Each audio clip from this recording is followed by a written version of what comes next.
The member for Warren Blackwood. Thank you, Acting Speaker.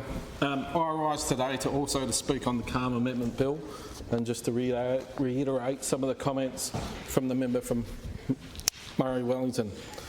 I rise not with political bluster, but with the heavy voice of a community that feels forgotten. Communities like Manjimup, Nannup, Northcliffe and Greenbushes, whose stories have been intertwined with our native forests for generations. When the McGowan Labor government announced the end of the native forest logging, it aimed to protect our native forests. But in reality, once again, the Labor government is changing policy without understanding the consequences. This closure doesn't just mark a policy change, it marks the loss of identity, the loss of hundreds of regional jobs, the loss of small businesses, the loss of sustainable supply for high quality timber for our homes, the loss of people and equipment who help defend us against bushfires, and the loss of trust in a government that promised transition but delivered silence. On top of all this, it's introduced risk, biosecurity risk, with the move to import wood from overseas, risking the introduction of more biological pests like the shothole borer, risk of increased bushfires and the lack of people to fight them. Acting Speaker, this bill, the Calm Amendment Bill, isn't a conservation milestone, it's the legislative burial of a proud, sustainable industry. It gives formal effect to a political decision that had no scientific foundation and no economic foresight. A decision that has hit the southwest, WA, silently under the cover of misguided environmental protection. So let's talk facts. The Forest Products Commission currently holds certification for sustainable forest management for native forests until 29th of June 2025. This is an independent, internationally recognised standard that affirms our forestry practices meet stringent environmental and ecological benchmarks. So, Acting Speaker, one must ask, if the government claimed in 2021 that native forestry was unsustainable, why wasn't this certification immediately revoked? Why is it still valid right now as we speak? Is the government admitting the claim was fake or false? Or are they simply ignoring the evidence in favour of political narrative? When the Honourable Dr Steve Thomas asked the Minister for Environment to table any scientific reports justifying the shutdown of the native forestry industry, their answer was simple: there were none. Not one piece of publicly available peer-reviewed science that has been presented to show that WA's native forest industry was unsustainable. In fact, the Forest Products Commission remains certified for sustainable forest management even today. That's an independent, internationally recognised certification that this Labor government chose to ignore. Acting Speaker, we must be honest about what we've lost. In towns like Nannup and Manjimup, the native timber industry wasn't just about jobs, it was the backbone of the community. It supported schools, local shops and apprenticeships. It brought intergenerational knowledge, people who knew the forest by heart, people who lived and breathed forest health, biodiversity, fuel management and timber recovery. And with this bill, what do we replace that with?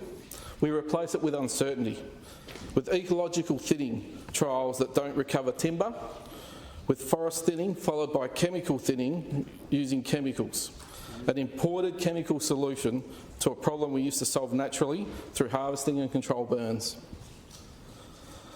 These are areas that this government wants to convert into national parks, areas that also serve as critical water catchments.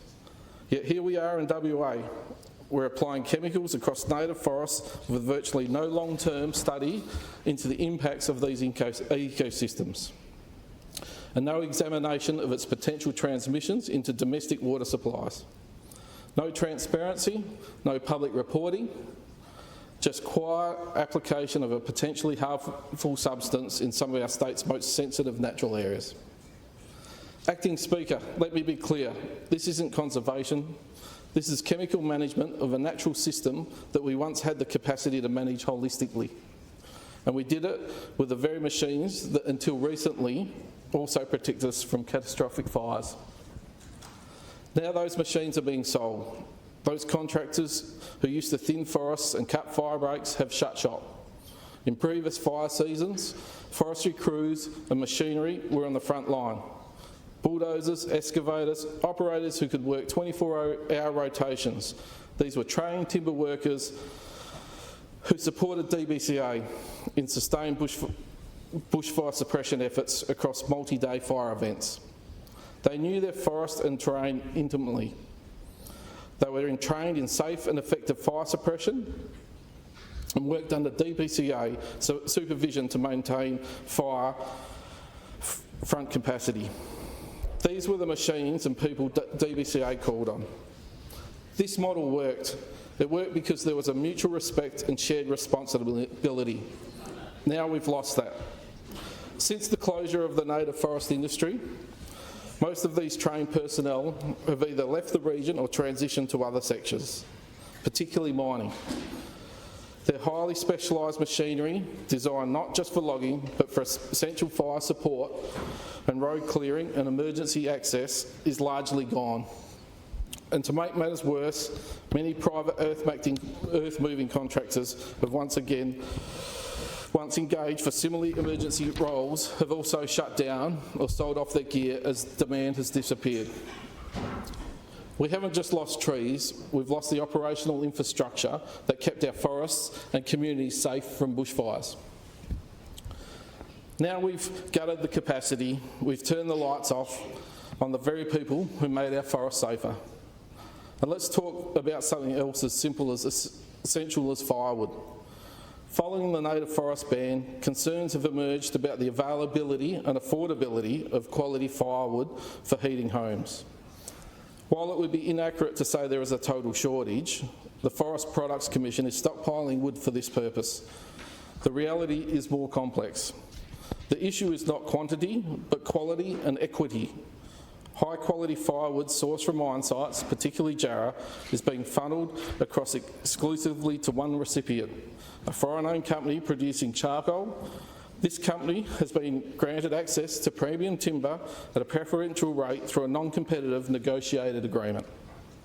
Meanwhile, local firewood operators are expected to compete for what remains, often lower grade marri and karri, transported from distant sites like Manjimup and sold at significant higher costs.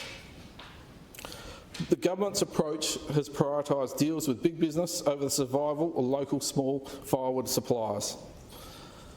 This disconnect is striking. Even the Forest Products Commissioner's own website refers residents to a list of timber and firewood businesses last updated in 2022, many of which have since closed. This isn't just a matter of supply, it's a matter of fairness. It's about whether the government supports regional livelihoods or continues to make decisions on isolation from those who understand the industry best. We need answers.